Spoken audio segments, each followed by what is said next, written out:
Hello everyone, welcome back to the Cozy Chair. Do you remember the other day when we read I Am Abraham Lincoln? Oh, wasn't that fun?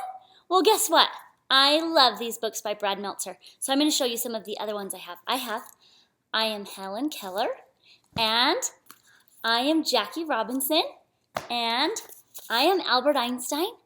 But today, I'm going to read one of my very favorite ones, and it is I Am Amelia Earhart.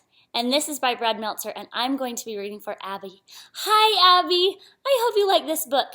When I read this book to my kids, they laughed and laughed. They thought it was so great because it is all about how she became the pilot that she was. So here is Amelia. Are you ready to meet her? Look at her. I am Amelia Earhart. When I was little, people told me that girls should wear dresses and play with dolls. They said we shouldn't have unladylike adventures. I didn't agree. Ugh! She does not want to be a girly girl, does she? In fact, when I was 7 years old, my sister and I decided to build our own roller coaster in our backyard. We placed 2 planks of wood up against the side of our tool shed. Grandma's not gonna like this. I love that the little comic people talk. The cab was a wooden packing box with roller skate wheels attached to the bottom. We greased the wood with lard so we'd move super fast. Amelia, are you sure this is a good idea? This isn't a good idea. This is the best idea. Of course, I got to ride first. This was my moment. Here we go. 3, 2, zoom! I still remember the wind in my face. My stomach seemed to sink.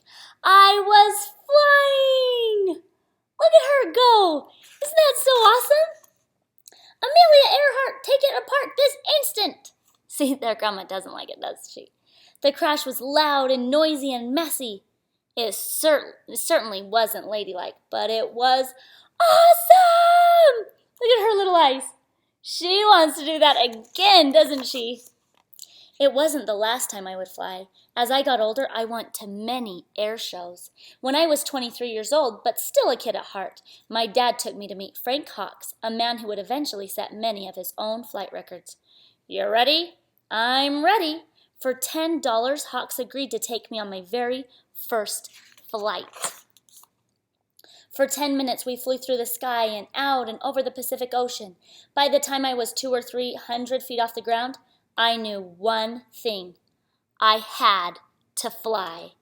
Whoa, look at her. She's upside down. To save for my flying lessons, I worked as a truck driver, which wasn't ladylike either. Move it, Mac. A stenographer, which is a fancy schmancy word for someone who writes down what people say. Blah, blah, blah, blah, blah, blah, blah, blah, blah. See, here she is. She's writing it all down. And even a photographer. Say snook. 6 months after I learned to fly, I bought a bright yellow used biplane that I named Canary. Canary is a cool name for a plane, right? This is my instructor, a woman named Netta Snook.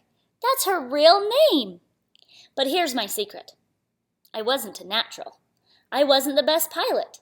I just worked harder than anyone else. That's enough flying for today. No, I can do better. One more flight. Most important, like that day on the roller coaster, I dared do what so many said couldn't be done. A girl flying across the Atlantic? Amelia, you sure this is a good idea? This isn't a good idea. It's the best idea. I became the first woman to fly across the Atlantic Ocean, and then the first woman to fly by myself across the Atlantic. Back then, people took boats to get to Europe, sailing for weeks. Planes were still a new thing. In fact, on the day I took off, one magazine ran an article that said women would never be able to fly that far. But I did. To do it, I had to fly for 14 hours and 56 minutes with no rest, no break. Sometimes the sun was so blinding I could barely see where I was going. In the process, I also broke the record for crossing the ocean in the shortest time, doing it faster than any man or woman ever. This is awesome! She's so fun, huh? In October 1922, I broke the women's altitude record by rising 14,000 feet. And in July 1930, I set a speed record for over 181 miles per hour. Then I broke an altitude record, which is just a fancy smashy way of saying I went higher than anyone else. How high did I go? About 12 Empire State Buildings straight up, at a time when no woman had ever gone that high. In my life, I took many flights. Every single time there was someone who said I wouldn't be able to do it. Never let anyone stop you. Whatever your dream is, chase it. Work hard for it. You will find it. It is the best lesson I can give you. I am Amelia Earhart. I know no bounds, and I hope you'll remember that the greatest flight you'll ever take is the one no one has tried before.